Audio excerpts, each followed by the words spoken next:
प्रिय छात्रों, जोहार, नमस्कार। मैं अजय भागर के डायरेक्टर स्पर्धा प्रकाशन आपका आज के इस वीडियो में बहुत बहुत स्वागत करता हूं। और फ्रेंड्स, मैं उम्मीद करता हूं कि आप अपनी पढ़ाई में पूरी रफ्तार से लगे होंगे। जैसा कि आपको मालूम है, झारखंड क्षेत्रीय कार्यकर्ता परीक्षा यानी झारखंड फील्ड वर्कर्स एग्जामिनेशन 2026 का आयोजन 19 मार्च को होने वाला है, 19 जुलाई को होने वाला है, जो अब से कुछ ही दिनों के बाद आता है। तो स्वाभाविक है कि इस परीक्षा में आप रात दिन एक किए होंगे और चाह रहे होंगे कि इस एग्जाम को क्वालिफाई करें। कुल 510 पदों पर के लिए यह परीक्षा हो रही है। स्पर्धा प्रकाशन ने अपने स्पर्धा लर्निंग प्लेटफॉर्म ऐप पर बहुत सारे कोर्स इसके लिए लॉन्च किए थे, उनसे भी आपने फायदा लिया है। अब अंतिम क्षण में मैं चाहूंगा कि अपने छात्रों को जो YouTube से भी जुड़े हैं, हमारे स्पर्धा लर्निंग प्लेटफॉर्म ऐप से भी जुड़े हुए हैं, उनके लिए मोस्ट इंपॉर्टेंट करंट अफेयर्स के कुछ प्रश्न लेकर आए, ताकि आपका इस एग्जामिनेशन में इससे प्रश्न मिल सके और आपको करंट अफेयर से लेकर जो चिंताएं बराबर आती है उसका भी आपका समाधान हो सके, आपके अंदर एक कॉन्फिडेंस लेवल जगे। तो हमने वैसे वैसे प्रश्नों का इसमें संकलन किया है जो हाल के दिनों में, विगत 6 महीनों में काफी चर्चा में रहे हैं और काफी इंपॉर्टेंट है झारखंड के पॉइंट ऑफ व्यू से भी और कुछ नेशनल पॉइंट ऑफ व्यू से भी। तो ऐसे प्रश्नों को हम यहां देखने की कोशिश करेंगे। आपके लिए हमने टॉप 50 क्वेश्चंस हमने सेलेक्ट किए हैं। ये 50 क्वेश्चंस एक स्लॉट में हम देखने की कोशिश करेंगे, जहां जरूरत होगा थोड़ा मोड़ा हम उस पर डिस्कशन भी करेंगे, लेकिन समय के अभाव के चलते मैं चाहूंगा कि इसको जितना जल्दी हो सके इसको हम लोग देख लें और इसका क्या उत्तर हो सकता है उसके बारे में भी हम जान लें। तो चलिए देर न करते हुए आते हैं अपने पॉइंट पर। ये इसका पहला प्रश्न है।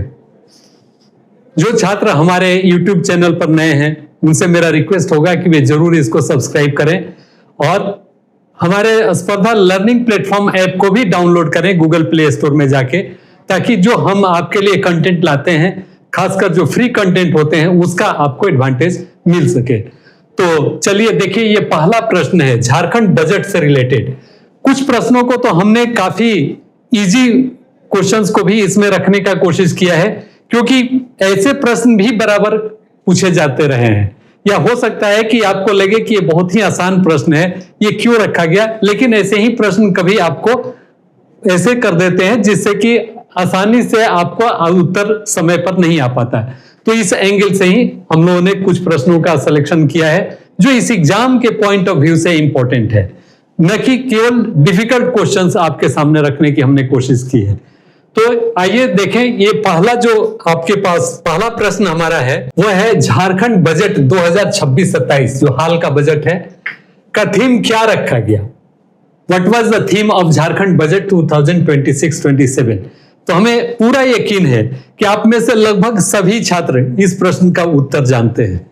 तो निश्चित रूप से आप गेस कर लिए होंगे कि इसका उत्तर क्या है। तो अबुआ दिशोम इसका थीम कहें या इसका नाम कहें, इसका नाम भी आप कह सकते हैं, नाम, इसका नाम कहें कि इसका बजट का नाम रखा गया था अबुआ दिशोम। क्यों रखा गया था? दिशोम, अबुआ, दो शब्द इससे मिलकर बनता है। अबुआ मीन्स हमारा और दिशोम मतलब देश। हमारे देश का जो बजट है मीन्स झारखंड राज्य का जो बजट है उसको डिफ्रेंशिएट करने के लिए या स्थानीयता पर बल देने के लिए, अपनी पहचान बनाने के लिए हमने इसका नाम दिया अबुआ दिशोम बजट। तो स्वाभाविक है कि यह काफी आसान प्रश्न था आपके लिए। अब दूसरे प्रश्न पर आते हैं। झारखंड बजट 2026-27 किसने प्रस्तुत किया? यह भी प्रश्न काफी आसान है और आप इसका आसानी से उत्तर दे पाएंगे, क्योंकि आपको मालूम है कि वित्त मंत्री, फाइनेंस मिनिस्टर बजट पेश करते हैं और जब फाइनेंस मिनिस्टर मुख्यमंत्री के पास होता है, वित्त विभाग भी जब मुख्यमंत्री के पास होता है तब मुख्यमंत्री पेश करते हैं। अदरवाइज अगर इंडिपेंडेंट चार्ज किसी को दिया गया है तो उनके द्वारा बजट को पेश किया जाता है। और वित्त मंत्री वर्तमान में या जिस समय बजट पेश किया गया था उस समय राधा कृष्ण किशोर वित्त मंत्री थे, राधा कृष्ण किशोर, तो इन्होंने प्रस्तुत किया। तो अब सही आंसर हमारा बी है। अब आइए तीसरे प्रश्न पर। बजट 2026-27 का कुल आकार लगभग कितना था? ये प्रश्न कुछ ऐसे हैं जो निश्चित रूप से एक प्रश्न इसमें से आ ही जाते हैं बजट से रिलेटेड, इसलिए इसको आप ध्यान से देख लेंगे। कुल आकार लगभग कितना था?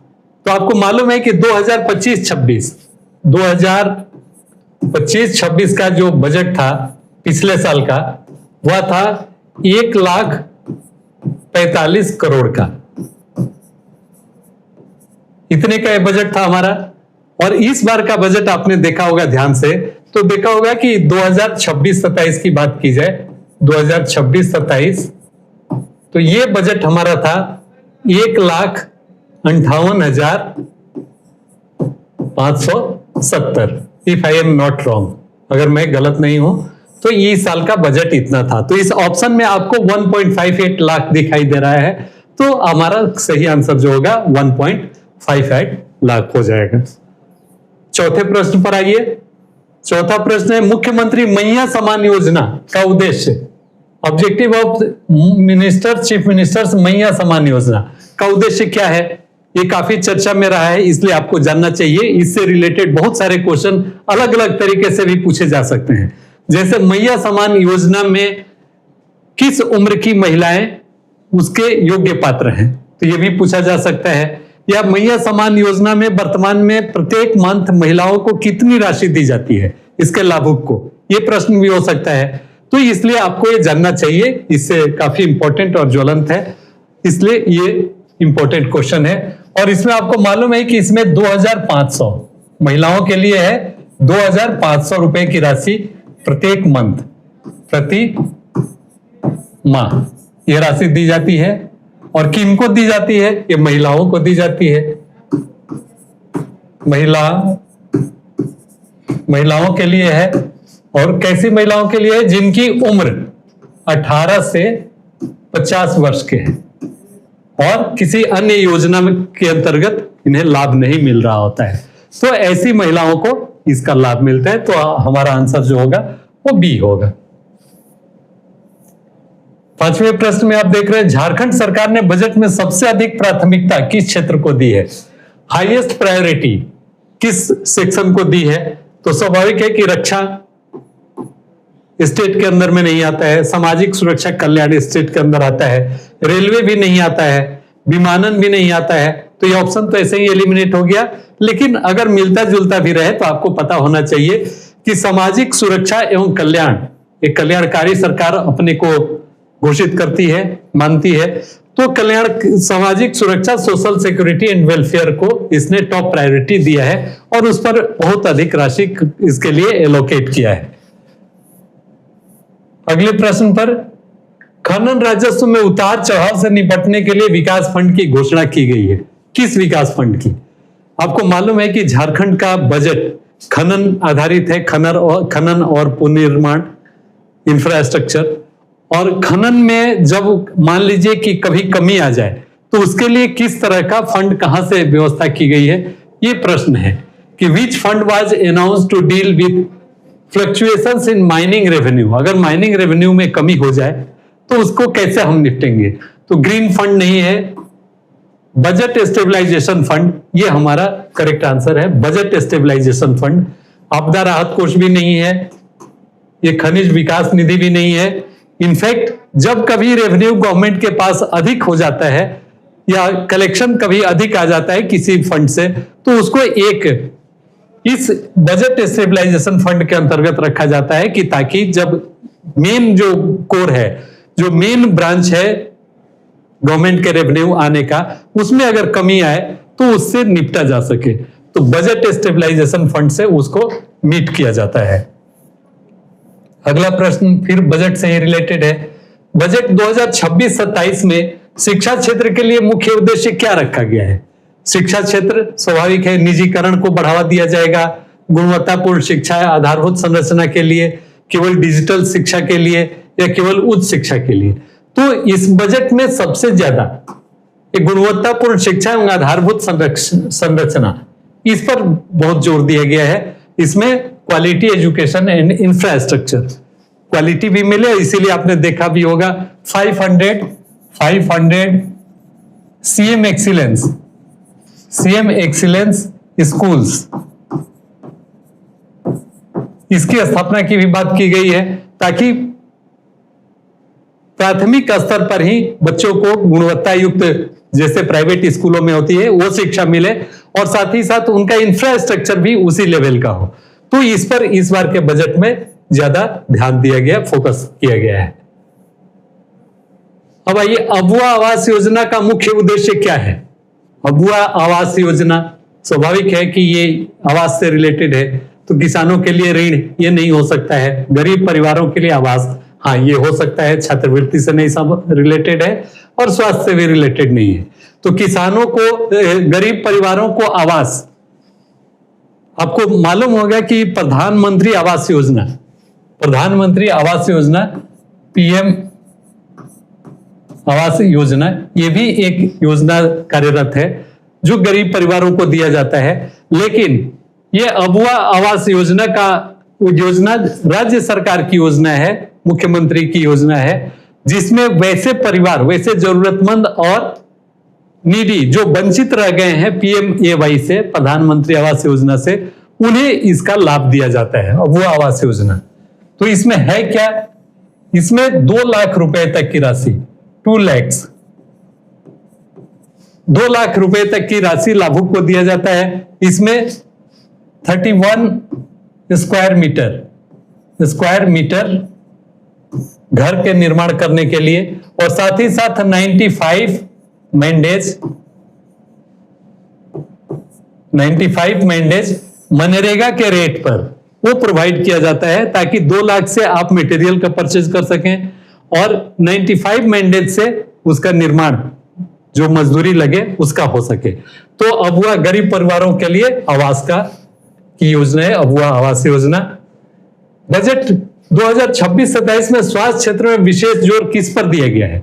तो केवल मेडिकल कॉलेज की स्थापना, मेडिकल कॉलेजेस ओनली, प्राथमिक स्वास्थ्य सेवाओं का विस्तार, निजी अस्पतालों को बढ़ावा देना या मेडिकल टूरिज्म को बढ़ावा देना।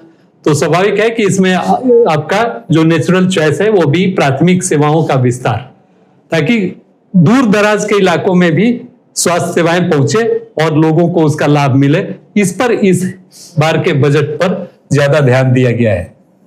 तो प्राथमिक स्वास्थ्य सेवाओं का विस्तार ग्रामीण क्षेत्रों में भी हो, दूर दराज के क्षेत्रों में भी हो और लोगों को उसके लिए बहुत दूर जाने की आवश्यकता न पड़े, तो इस पर फोकस किया गया है। 10वां प्रश्न, झारखंड सरकार ने रोजगार सृजन के लिए किस क्षेत्र को सबसे अधिक प्रोत्साहित करने की बात कही है? Which sector did Jharkhand government propose to promote the most for employment generation? कहां से एम्प्लॉयमेंट मिलेगा, इसके लिए कौन सा है? तो खनन है, ऑलरेडी खनन में तो लोग लगे हुए हैं, कर ही रहे हैं, वो एक तरह से सेचुरेटेड है। रेलवे वो इसके बस में नहीं है, स्टेट के बस में नहीं है, बैंकिंग का भी वही हाल है। तो बी, पुनर्निर्माण एवं एमएसएमई, ये सूक्ष्म एवं स्मॉल और सूक्ष्म उद्योग, इस पर, और विनिर्माण इंफ्रास्ट्रक्चर, मैन्युफैक्चरिंग एंड एमएसएमई, इस पर सबसे ज्यादा एक दी गई है, प्रोत्साहित करने की बात इस बजट में की गई है। अब आते हैं अगले प्रश्न पर। बजट से रिलेटेड वो प्रश्न थे हमारे। अब आर्थिक सर्वेक्षण से भी एक महत्वपूर्ण प्रश्न है, क्योंकि उससे भी आपको क्वेश्चन पूछा जाता है। तो आर्थिक सर्वेक्षण 25-26, जैसा कि आपको मालूम है कि एक साल पीछे चलता है। आर्थिक सर्वेक्षण जो होता है वो वास्तविक आपको फिगर देता है, वास्तविक तस्वीर राज्य की वो प्रस्तुत करता है कि जो पिछले वर्ष प्रपोज किया गया था बजट, उसका किस हद तक अचीव किया गया, उसके लक्ष्यों को किस हद तक हासिल किया गया। इसीलिए बजट जो होता है वो अगले साल का एक एस्टिमेट होता है कि हम अपने बजट, अपने पैसे को कैसे कैसे खर्च करेंगे और कहां से वो पैसे पाएंगे। लेकिन वो आपका प्रपोज्ड जो था वो इंप्लीमेंट हुआ कि नहीं, वो उसके अनुरूप हुआ कि नहीं, चला कि नहीं, उसकी रूपरेखा आपको आर्थिक सर्वेक्षण देता है। तो 2025-26 का आर्थिक सर्वेक्षण के बारे में कही गई है बात कि अर्थव्यवस्था का प्रमुख आधार क्या है? पर्यटन है, खनन एवं उद्योग है, मत्स्य पालन, आईटी। स्वाभाविक है कि झारखंड के लिए, झारखंड के संदर्भ में खनन एवं उद्योग इसका बैकबोन है। बजट 2026-27 में कृषि क्षेत्र में विशेष बल किस पर दिया गया है? धान उत्पादन, केवल धान उत्पादन, सिंचाई एवं कृषि उत्पादकता, चाय उत्पादन, फूलों की खेती। तो स्वाभाविक है कि सिंचाई एवं कृषि इस पर सबसे ज्यादा दिया गया, केवल धान पर नहीं दिया जाएगा। चाय उत्पादन की अभी चल रही है बात, अभी पायलट प्रोजेक्ट के रूप में। फूलों की खेती को भी इनकरेज किया जा रहा है, लेकिन सबसे अधिक बल दिया गया है कि सिंचाई और कृषि, सिंचाई की व्यवस्था हो सके और प्रोडक्टिविटी बढ़े, पर हेक्टेयर अधिक से अधिक ग्रेन, फूड ग्रेन हम उपजाएं। क्वेश्चन नंबर 13, झारखंड सरकार ने बजट में महिलाओं के सशक्तिकरण हेतु किस योजना पर विशेष बल दिया है? तो स्वाभाविक है, इस पर ऑलरेडी हम लोग डिस्कस कर चुके हैं। मुख्यमंत्री मैया सम्मान योजना महिलाओं के लिए सबसे इंपॉर्टेंट योजना है। अब आते हैं क्वेश्चन नंबर 14, झारखंड बजट 2026-27 में आधारभूत संरचना के अंतर्गत किस क्षेत्र को प्राथमिकता दी गई है? तो स्वाभाविक है, सड़क एवं पुल पुलिया, मेट्रो रेल पर बहुत अधिक काम नहीं हो रहा है। समुद्री बंदरगाह, समुद्र से लेना देना नहीं है। एयरपोर्ट निजीकरण, इस पर भी नहीं है। तो पुल पुलिया पर विशेष ध्यान दिया गया है। झारखंड सरकार का लक्ष्य राज्य की अर्थव्यवस्था को किस दिशा में ले जाना है? तो केवल खनन आधारित, अब खनन में तो बहुत कुछ हो चुका, मूल्य संवर्धित विनिर्माण, केवल कृषि आधारित, सेवा क्षेत्र समाप्त करना, नहीं, सबसे ज्यादा इस पर ध्यान दिया गया है मूल्य संवर्धित। ये नहीं कि हम अपने रॉ मटेरियल आपको दे दें और उससे आप ज्यादा मुनाफा, ज्यादा प्रॉफिट कमाएं। तो वैल्यू एडिशन, हम अपने रॉ मटेरियल में वैल्यू एडिशन करेंगे और फिनिश प्रोडक्ट हम मार्केट में देंगे, राष्ट्रीय अंतरराष्ट्रीय स्तर पर उसका हम बिजनेस करेंगे, उसका हम ट्रेडिंग करेंगे। तो वैल्यू एडेड मैन्युफैक्चरिंग पर सबसे अधिक ध्यान दिया गया है। बजट 2026-27 में युवाओं के लिए किस क्षेत्र में अधिक अवसर सृजित करने की बात कही गई है? तो सरकारी नौकरी वो तो है, लेकिन उसमें उतना पॉसिबिलिटी नहीं है। उसमें कौशल विकास, स्वरोजगार, हाँ ये है, इसकी अब प्रचुर संभावना है, इसके अब प्रचुर मात्रा में इसको किया जा सकता है, डेवलप किया जा सकता है। सेना भर्ती नहीं हो सकता, विदेश में रोजगार के लिए भी इनकरेज नहीं किया जा सकता। तो कौशल विकास, स्किल डेवलपमेंट पर सरकार का बजट 2026-27 में जोर है। बजट में अनुसूचित जनजातियों एवं कमजोर वर्गों के लिए किस पर विशेष बल दिया गया है? तो सामाजिक सुरक्षा, स्वाभाविक है, रक्षा, रेलवे, निर्यात ये सब नहीं हो सकते हैं। तो सामाजिक सुरक्षा पर सबसे अधिक बजट में अनुसूचित जातियों और कमजोर वर्गों के लिए ध्यान दिया गया है। झारखंड सरकार के अनुसार अबुआ देशों की अवधारणा किससे संबंधित है? अबुआ अभी हम लोगों ने डिस्कस किया, अबुआ मीन्स हमारा देशों मतलब देश का। तो स्वाभाविक है कि इसका मतलब है कि स्थानीय स्तर पर जो भी संसाधन हैं उनका कैसे विकास हो, उन्हें कैसे हम उनका विदोहन करें, उनको कैसे हम एक्सप्लॉइट करें ताकि सस्टेनेबल ग्रोथ हो सके। तो इसके लिए स्थानीय संसाधनों पर आधारित समावेशी विकास, inclusive development based on local resources, विदेशी निवेश पर नहीं, निजीकरण पर भी नहीं, रक्षा उत्पादन पर भी नहीं। जनवरी 2026 में झारखंड उच्च न्यायालय के मुख्य न्यायाधीश के रूप में किसने पदभार ग्रहण किया? ये एक अब आपके सामने में एक नया क्वेश्चन है और आप अच्छी तरह से परिचित हैं। न्यायमूर्ति संजीव खन्ना, न्यायमूर्ति एम.एस. रामचंद्र राव, न्यायमूर्ति एम.एस. सोनक, न्यायमूर्ति बी.आर. गवई। तो डेफिनेटली आप इसका उत्तर जानते हैं और इसका आप आराम से आंसर दे पाएंगे। तो सी इज आवर करेक्ट आंसर, न्यायमूर्ति MS. Shaunak, Mahesh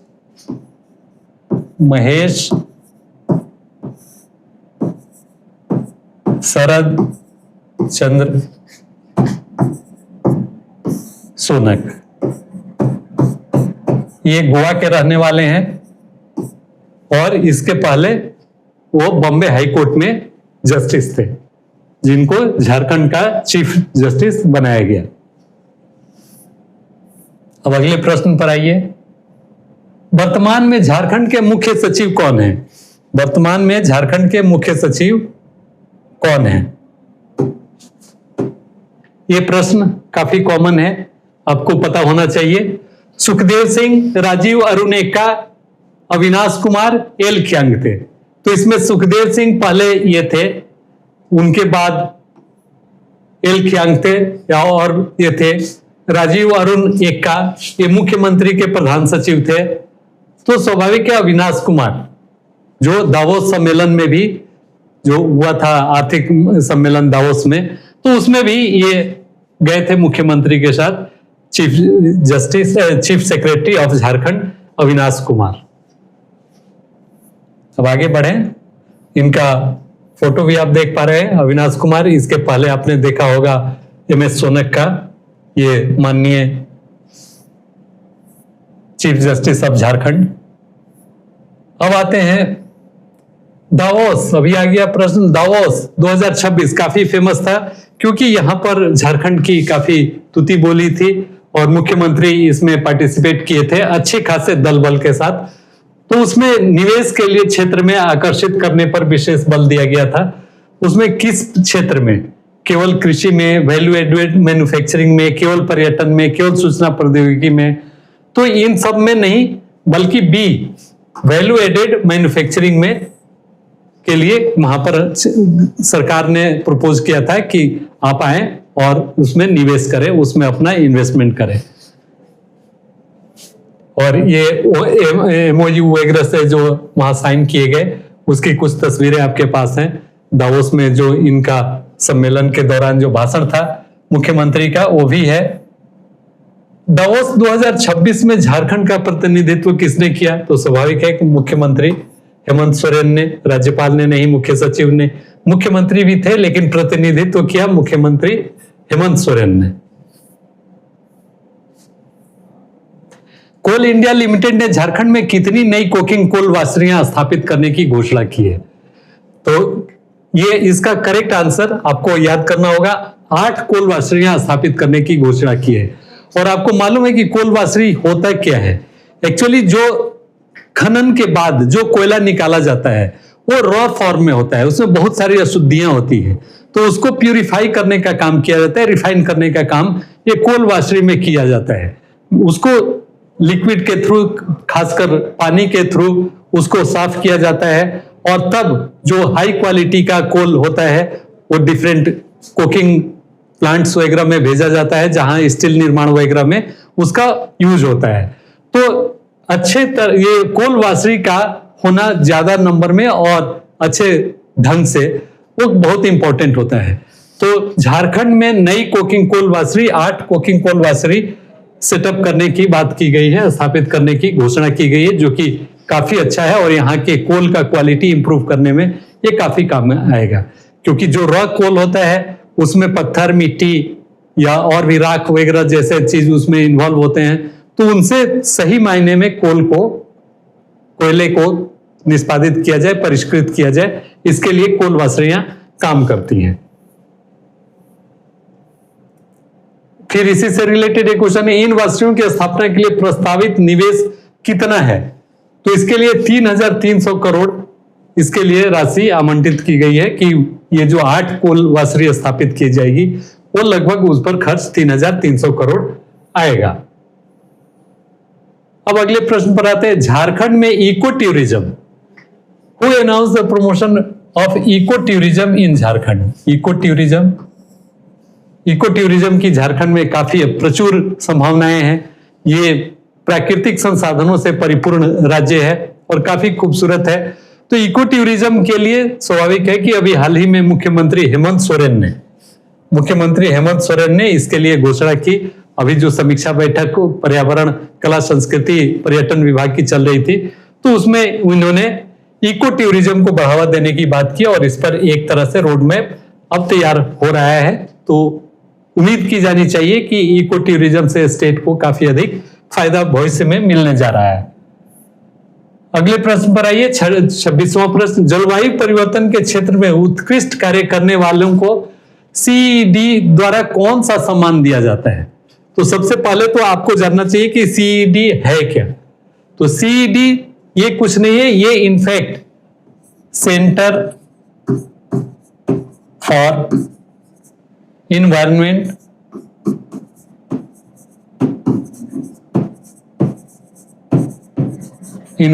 and energy, development.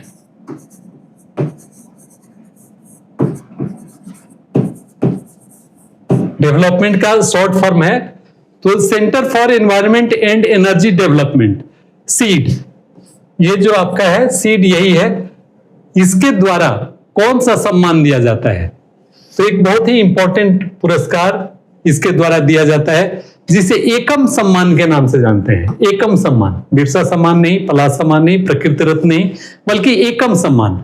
और एकम सम्मान ये इनफैक्ट जो एकम सम्मान है वो पर्यावरण के क्षेत्र में, जलवायु परिवर्तन के क्षेत्र में उत्कृष्ट करने वाले कार्यकर्ताओं को, जो गुमनामी में रहते हुए अपने नाम की परवाह न करते हुए वो गुप्त तरीके से, अपने तरीके से परिवर्तन लाने की कोशिश करते हैं या कोशिश करते हैं कि पर्यावरण का संरक्षण कैसे हो सके, तो वैसे लोगों को ये देने का काम किया जाता है। और एकम, इसका अर्थ ये भी होता है एकमात्र या उत्कृष्ट, तो उत्कृष्ट सम्मान देने का ये काम होता है। एकम सम्मान के रूप में इसको जाना जाता है। और सीड द्वारा वर्ष 2026 में कितने जलवायु परिवर्तन कार्यकर्ता को एकम सम्मान दिया गया? तो आपका सही आंसर है 27 लोगों को ये पुरस्कार ये दिया गया 2026 में। एक इंपॉर्टेंट आपके लिए क्वेश्चन है सीड यहां देख रहे हैं, centre for environment and energy development inspiring improving responsible. अब आइए, ये है एक झारखंड सरकार द्वारा प्रस्तुत विजन 2025 का उद्देश्य क्या है? विजन 2025 आप इसकी बहुत चर्चा सुनते होंगे, तो आखिर ये है क्या विजन 2025? तो ये इनफैक्ट है झारखंड की जो अब तक की पहचान है कि झारखंड किस मामले में समृद्ध है। तो यहाँ बहुत सारे यहाँ के मिनरल्स हैं जो यहाँ से माइनिंग के थ्रू निकाला जाता है और बाहर जाकर इससे फिनिश्ड प्रोडक्ट तैयार किया जाता है। इससे गवर्नमेंट को रॉयल्टी तो मिलती है लेकिन उतना नहीं जितना कि इसको चाहिए। तो इसलिए इसके लिए एक विजन 2025 झारखंड सरकार ने इसके लिए लॉन्च किया है कि उसका उद्देश्य है कि केवल इसी पर आधारित न होके केवल माइन वेस्ट इकोनॉमी से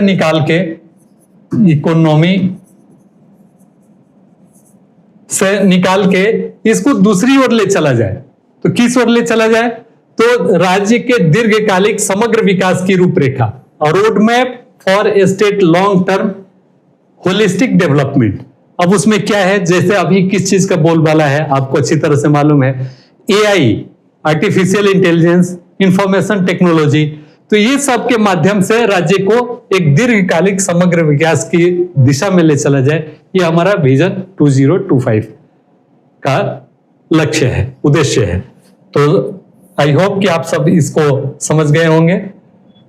अब विजन 2025 का अनावरण किस शहर में प्रस्तावित नहीं, मतलब किस शहर में किया गया? तो ये इसके लिए करेक्ट आंसर है। इसको ग्लोबली रिकॉग्नाइज कराने के लिए या एक नेशनल मंच पर इसकी पहचान दिलाने के लिए ये न्यू दिल्ली में इसका अनावरण किया गया, इसको लॉन्च किया गया, प्रोपोज टू अनवेल्ड। हाल के समाचारों के अनुसार चुनाव पाठशाला अभी काफी ये पॉपुलर और इंपॉर्टेंट ये है। चुनाव पाठशाला कार्यक्रम का उद्देश्य क्या है? तो मतदान मशीनों का प्रशिक्षण, मतदाता जागरूकता, सरकारी कर्मचारियों का प्रशिक्षण, पंचायत चुनाव। इनफैक्ट आप एसआईआर का नाम बराबर सुन रहे होंगे, एसआईआर। तो उसी का मतलब एसआईआर क्या है? एसआईआर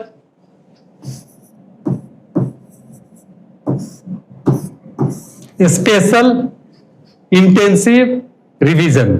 जो मतदाता सूची है वो बहुत पहले का है, तो उसमें से जो पात्र नहीं है, जिनकी डेथ हो गई है, जो कहीं बाहर चले गए हैं, उनके नामों को हटाकर और जो लोग पात्र हैं, जो 18 साल की उम्र को पार कर चुके हैं, जो नवयुवक नवयुवतियां, उनको इसमें नाम डाला जाए। तो इसलिए स्पेशल इंटेंसिव रिवीजन एसआईआर अभी चल रहा है।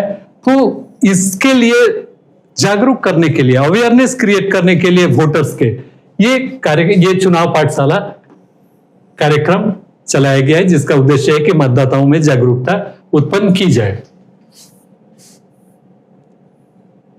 अब ये देखिए, झारखंड में मानव हाथी संघर्ष सबसे अधिक किस अभयारण्य से जुड़ा रहता है?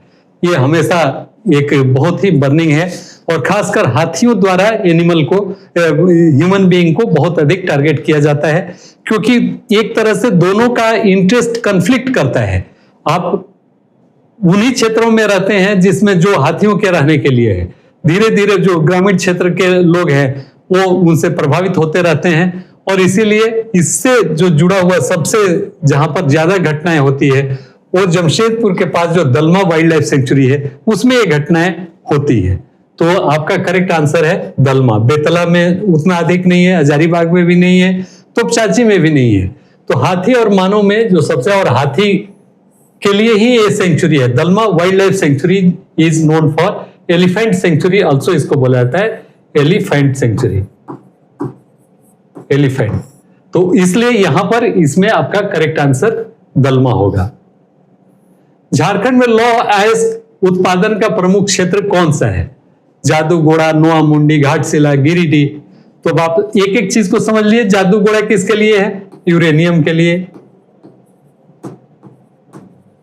यूरेनियम के लिए है। नोआमुंडी ये है आयरन के लिए।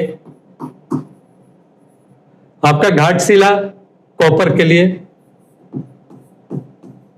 और गिरिडीह ये माइका के लिए। तो इस प्रकार आप देख रहे हैं कि आयरन के लिए Noamundi is your correct answer. अगला प्रश्न 33rd, झारखंड में यूरेनियम खनन के लिए प्रसिद्ध क्षेत्र, ये तो सिमिलर क्वेश्चन एक तरह से हो गया। Jaduguda, Jaduguda is known for uranium. 34, समाचारों में चर्चा में रहे झारखंड के विकास मॉडल का मुख्य आधार क्या बताया गया है? केवल खनन ये नहीं हो सकता है, केवल पर्यटन ये भी नहीं हो सकता है, केवल सर्विस सेक्टर ये भी नहीं हो सकता है। तो क्या होगा? समावेशी विकास, उद्योग, पर्यावरण संरक्षण और रोजगार, inclusive development, industry, environmental conservation and employment. तो इसमें डाउट वाली कोई बात नहीं है। Your correct answer is B. हाल ही में डूरंड कप के आयोजन के सिलसिले में मुख्यमंत्री से किस सैन्य अधिकारी ने शिष्टाचार मुलाकात की? ये इंपॉर्टेंट क्वेश्चन है, वो नेशनल पॉइंट ऑफ व्यू से भी आपको ये जानना चाहिए कि डूरंड कप आखिर क्या है, किस खेल से संबंधित है। तो सबसे पहला डूरंड कप है किससे? तो ये फुटबॉल से रिलेटेड है। ये फुटबॉल के लिए ये कप होता है। और आपको जानकर आश्चर्य होगा कि ये देश का सबसे पहला कंट्री फर्स्ट और वर्ल्ड का थर्ड ओल्डेस्ट ये कप है। फुटबॉल की अगर बात की जाए तो ये देश का सबसे पुराना और दुनिया का तीसरा सबसे पुराना डूरंड कप माना जाता है, जो फुटबॉल के लिए दिया जाता है। अब इसमें पार्टिसिपेट कौन करते हैं? तो इसमें पार्टिसिपेट करते हैं, इनफैक्ट ये पहले बनाया गया था जो ब्रिटिश सेना थी और जो रियासतों की सेनाएं थी उनके बीच में फुटबॉल का गेम आयोजित किया जाता था, और इसके लिए इसी के चलते ये फेमस भी था। और इसको बनाने वाले डूरंड, बनाने वाले इसको, इस कप जिनके नाम पर है डूरंड, तो ये HM डूरंड ये थे, इन्हीं के नाम पर ये है। ये ब्रिटिश राज के विदेश सचिव, भारत में विदेश सचिव थे ब्रिटिश राज के। तो इन्होंने ही इसे 1888 में इसको किया था, और इनफैक्ट ये इंडिया में रहे थे 1884 से लेके 1894 तक। तो इन्हीं के समय में इस खेल का आयोजन किया गया, इसलिए इसका नाम डूरंड कप रख दिया गया।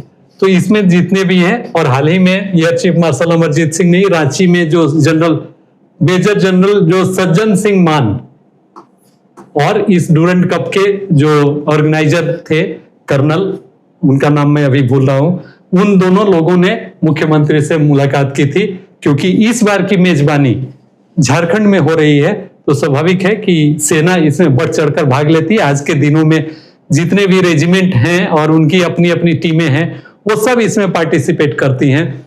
और आज के डेट में तो ये इतना पॉपुलर है कि जितना आईएसएल, इंडियन सुपर लीग की अच्छी अच्छी टीमें हैं, वो लगभग सारी की सारे इसमें पार्टिसिपेट करती हैं। और एक और आपको जानकर खुशी होगी कि लगभग सबसे सर्वाधिक बार 17 बार इसको मोहन बगान की टीम ने जीता है। मोहन बगान, तो ये इतना इंपॉर्टेंट और इतना पुराना ये कप है जो फुटबॉल से रिलेटेड है। और इसमें सेना के साथ साथ अन्य जितनी भी क्लब हैं वो भी चाहे तो इसमें पार्टिसिपेट कर सकती है। अब अगले प्रश्न पर आते हैं। 2026 में झारखंड सरकार ने निवेश के साथ किस क्षेत्र को भविष्य का इंजन बताया? निवेश के साथ साथ किसको भविष्य का बताया? तो एआई एवं डिजिटल गवर्नेंस। स्वाभाविक है कि ये तो अभी बैकबोन है, अगर इसमें जो पिछड़ जाएगा वो पिछड़ जाएगा। कोयला तो इसका परंपरागत है, इस्पात का भी वही हाल है, कृषि का भी वही हाल है। ये सब तो अपनी रफ्तार में चल ही रहे हैं, लेकिन ये मोस्ट इंपॉर्टेंट है और कोई भी गवर्नमेंट इसको आज के समय में इग्नोर नहीं कर सकती है। अगर इग्नोर करेगी तो वो विकास की दौड़ में पीछे छूट जाएगी। तो स्वाभाविक है कि झारखंड भी नहीं चाहेगा कि वो विकास की दौड़ में पीछे रहे, तो ये हमारा इंपॉर्टेंट है। तो फ्रेंड्स, जो भी हमने जो प्रश्न यहाँ बताए वो काफी आपके लिए यूजफुल होने वाला है, तो आप इसको ध्यान से एक बार जरूर सारे प्रश्न को एक बार देख लेंगे। अब अगले प्रश्न पर आते हैं। टॉप 50 का ये 37वां प्रश्न आपके सामने है। झारखंड सरकार ने 2026 में जेटेट में स्थानीय एवं क्षेत्रीय भाषाओं की समीक्षा के लिए कितने संसदीय सदस्यीय मंत्री स्तरीय समिति की गठन की?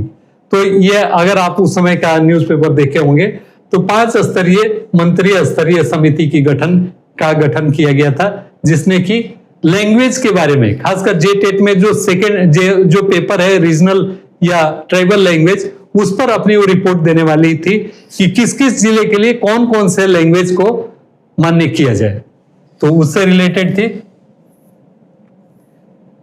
फिर अगेन इसी में जेटेट भाषा समीक्षा समिति के नोडल विभाग के रूप में किस विभाग को नामित किया गया है? तो चूंकि ये एजुकेशन से रिलेटेड था, जेटेट टीचर के अपॉइंटमेंट से रिलेटेड था, तो ये स्कूली शिक्षा एवं साक्षरता विभाग, school education and literacy development department के द्वारा इसको किया गया। कार्मिक विभाग, गृह विभाग, पंचायती राज विभाग का इससे लेना देना नहीं था। अगले प्रश्न पर आते हैं। झारखंड सरकार ने विजन 250, ऑलरेडी ये हम लोगों ने डिस्कस किया है, 2050 में किस क्षेत्र को भविष्य की अर्थव्यवस्था का प्रमुख आधार माना है? तो एआई एवं डिजिटल अर्थव्यवस्था, ये लगभग इसी तरह का क्वेश्चन हम लोगों ने देखा है, बहुत इंपॉर्टेंट है, इसलिए इंफेसिस देने के लिए हमने इस क्वेश्चन को एक बार एक तरह से रिपीट किया है।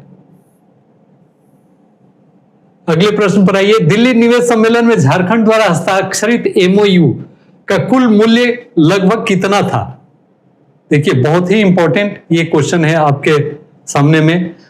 तो इसका लगभग मूल्य 87,000 करोड़ का, कुछ ये में आपको 99,000 करोड़ भी दिखेगा, तो ये लगभग यहां से इतना 87 to 99,000 करोड़ इतना के आसपास का इसका एमओयू का मूल्य था। 2026 में आयोजित झारखंड कृषि व्यापार मेला का उद्घाटन कहां हुआ? झारखंड कृषि व्यापार मेला का उद्घाटन, वेयर वाज द झारखंड कृषि व्यापार मेला agriculture trade fair inaugurated? Bokaro, Morabadi, Deoghar, Dumka. Your correct answer is Morabadi Maidan, Ranchi. MED tech innovation day में मुख्यमंत्री ने किस नई पहल का शुभारंभ किया? तो इसमें आपके पास ऑप्शंस हैं हेल्थ ग्रिड, डिस्ट्रिक्ट सैंडबॉक्स, ई क्लिनिक, स्मार्ट हॉस्पिटल। तो डिस्ट्रिक्ट सैंडबॉक्स, मुख्यमंत्री नई पहल का शुभारंभ किया, इसमें डिस्ट्रिक्ट सैंडबॉक्स का के रूप में। एक्चुअली डिस्ट्रिक्ट सैंडबॉक्स क्या होता है? किसी भी बड़े स्तर पर किसी योजना को इंप्लीमेंट करने के लिए के पूर्व एक छोटे स्तर पर उसका क्रियान्वयन करके देखा जाता है कि ये कितना वायबल है और इससे लक्षित जो उद्देश्य है उसकी पूर्ति हो रही है कि नहीं। तो इसीलिए इसको डिस्ट्रिक्ट सैंडबॉक्स में इनोवेशन डे में मुख्यमंत्री उसके में पहल उसका किया गया था। अगले प्रश्न में एमईडी टेक इनोवेशन डे में मुख्यमंत्री ने स्वास्थ्य क्षेत्र के भविष्य, MED means medical tech innovation, आप समझ लेंगे इसको। मेडिकल टेक इनोवेशन डे में मुख्यमंत्री ने स्वास्थ्य क्षेत्र के भविष्य के लिए किस तकनीक पर विशेष ध्यान दिया था? तो स्वाभाविक है कि आर्टिफिशियल इंटेलिजेंस पर 5G 5th जनरेशन से नहीं लेना देना है, रोबोटिक्स इससे भी नहीं लेना देना है, ब्लॉकचेन उससे भी नहीं, तो आर्टिफिशियल इंटेलिजेंस और AI is our correct answer. अगले प्रश्न पर आते हैं 44। राज्यव्यापी नशा मुक्त झारखंड जागरूकता अभियान का शुभारंभ कब किया गया? तो हाल ही के दिनों में 15 जून 2026 को नशा मुक्त झारखंड जागरूकता अभियान का शुभारंभ किया गया। ऑर्गन एंड टिश्यू डोनेशन विषयक कार्यशाला किस शहर में आयोजित हुई? तो इसका आयोजन रांची में किया गया, इसको आपको याद कर लेना चाहिए। झारखंड में मतदाता जागरूकता हेतु चुनाव पाठशाला किस अभियान का हिस्सा है? तो डिजिटल इंडिया नहीं, स्पेशल इंटेंसिव रिवीजन, अभी जिसकी चर्चा हमने की थी। तो झारखंड में ही नहीं, लगभग सभी जगह चुनाव पाठशाला इसी का हिस्सा है। आइए अगले प्रश्न पर। चुनाव पाठशाला का मुख्य उद्देश्य क्या है? मतदाता सूची और मतदान के प्रति जागरूकता है। ईवीएम प्रशिक्षण आम आदमी से नहीं रिलेटेड है, पंचायत प्रशिक्षण भी नहीं, चुनाव कर्मचारियों का प्रशिक्षण नहीं। तो ये awareness about electoral roll and voting. अगला प्रश्न, जून 26 की कैबिनेट बैठक में वन्य जीव हमलों में मृत्यु पर मुआवजा बढ़ाकर कितना किया गया? ये एक बहुत ही इंपॉर्टेंट आपके पास ये क्वेश्चन है, ये पूछा जा सकता है, इसलिए इसको आप याद रखेंगे। तो आपको पता है कि झारखंड में इस तरह की घटनाएं होते रहती हैं, जंगली जानवरों से जान माल की क्षति पहुंचती है। तो खासकर जो व्यक्ति पर जो हमला होता है उसमें मुआवजा देती है फॉरेस्ट डिपार्टमेंट, और उसको अभी हाल ही में बढ़ाकर ज्यादा किया गया है। पहले ये 4 लाख रुपया तक था मरने की स्थिति में, लेकिन अब उसे बढ़ाकर 10 लाख कर दिया गया है। ये 10 लाख रुपया हमलों में मृत्यु पर मुआवजा, मतलब डेथ केस में 10 लाख, अगर परमानेंट डिसेबल हो गया, परमानेंट मतलब परमानेंट डिसेबिलिटी के लिए ये 3.5 लाख, और अगर गंभीर रूप से इंजरी हुई, सीरियस इंजरी के केस में ये आपका 2 लाख 2 लाख, और अगर आपका थोड़ा मोड़ा हल्का हो गया, घायल मतलब सामान्य घायल की स्थिति में, ये आपका 35,000। तो ये आपके मुआवजा की राशि को अभी इनहेंस किया गया है। तो इस प्रकार इसकी राशि है, इसको आप ध्यान में रखेंगे क्योंकि इससे प्रश्न पूछा जा सकता है। अगला, गंभीर वन्यजीव हमलों में घायल होने पर संशोधित मुआवजा कितना निर्धारित किया गया है? तो अभी हम लोगों ने देखा सबके लिए परमानेंट डिसेबिलिटी के लिए 3.5, और गंभीर रूप से घायल के लिए 2, और सामान्य रूप से ये के लिए 0.35, तो ये आपका है, और डेथ केस में 10 लाख। ये इतना आपको ये फिगर आप याद रखेंगे तो आपका आंसर हो जाएगा। अब आइए आखिरी प्रश्न जो इस सेशन का है कि जुलाई 2026 की कैबिनेट बैठक में स्वास्थ्य से जुड़ी किस प्रमुख परियोजना को स्वीकृति दी गई? तो उसमें क्या था? एम्स, तो ये नहीं है, एम्स के लिए तो सेंट्रल गवर्नमेंट की अनुमति चाहिए। RIMS, Rajendra institute of medical science, ये झारखंड रांची में स्थापित है। तो इसमें जुड़ी इसमें रिम्स 2 के लिए स्वीकृति की बात की गई। पहले तो ऑलरेडी है, लेकिन उस लेवल के एक अच्छे हॉस्पिटल को भी और कैसे सेटअप किया जाए, तो इससे रिलेटेड ये खबर है। कैंसर सिटी नहीं है, मेडिटेक पार्क का स्थापना नहीं है, तो प्रमुख परियोजना जिसकी स्वीकृति मिली है वो है आपका RIMS 2। Your answer is RIMS 2। तो इस प्रकार फ्रेंड्स, हमने जो भी इंपॉर्टेंट करंट अफेयर्स के इश्यूज थे जो झारखंड से रिलेवेंट थे, उसके बारे में हम लोगों ने चर्चा की, और मैं उम्मीद करता हूं कि कुछ प्रश्न यहां से आने चाहिए। हालांकि क्वेश्चन तो सेट करने वाले अपने ढंग से ही सेट करेंगे, लेकिन फिर भी आपका काम है पढ़ना और अपने को हर स्थिति के लिए तैयार रखना।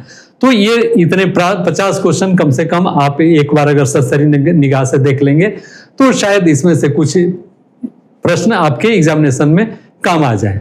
और फिर अगेन, जैसा कि मैंने अपने कल के क्लास में बताया था कि आप बिल्कुल ही घबराएं नहीं इस परीक्षा से, इसको एक उत्सव के रूप में लें और ये माने कि आपने जितना पढ़ा है वो पर्याप्त है।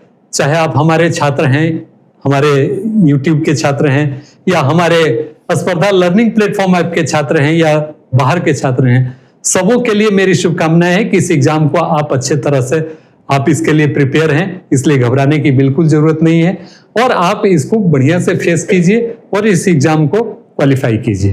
तो इसी शुभकामना संदेश के साथ आज के लिए इतना ही। आप सबों का बहुत बहुत धन्यवाद। जोहार, नमस्कार।